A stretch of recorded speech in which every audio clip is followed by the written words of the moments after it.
So any person who wants to build a successful career has to look at three things, which would be first would be to identify that person's strengths. Each of us is born with a certain God-given gift, and if you are able to identify that God-given gift, what we are good at, I think that will help in shaping up the career, because if you shape up your career based on your strength, there are higher chances of you being successful. Having done that, you need to show very high degree of curiosity in whatever you do and get yourself accepted well. So have the humility, have the courage to ask any awkward questions down the line or at any level you are interacting with. And number three, all of us will have setbacks. So whenever there is a setback, how can you bounce back? It's a very, very important quality in any individual. So what is known as grit, which is a combination of passion combined with determination and perseverance, leads to grit. So these are the three small tips in starting and building a successful career. So the whole world is getting very complex. It's we are moving towards very high technology interventions in our lives. So it's very important that we study how technology is shaping up. Our lives are getting complex. Geopolitics are changing.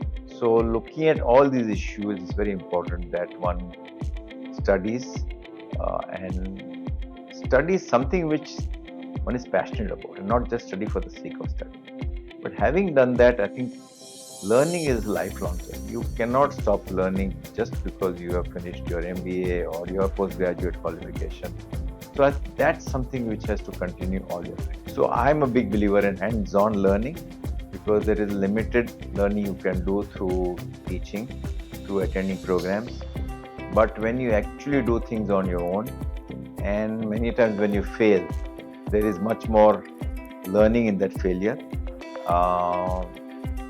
There are limitations to any theory, and I think that limitations can only be overcome by operating, experimenting, prototyping, and then learning. So I think again I'll go back to what I said earlier, that you have to leverage your strengths. So I determine your strengths. If I am not good in the area of technology, I should not choose a career which is in the technology area.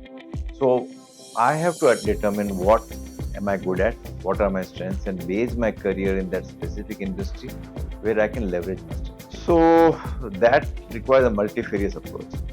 One is to read, another is to interact with thought leaders, third is to do internet searches, fourth is to do training programs, fifth is to determine what are the trends which are happening in the environment, to learn continuously from people you interact with.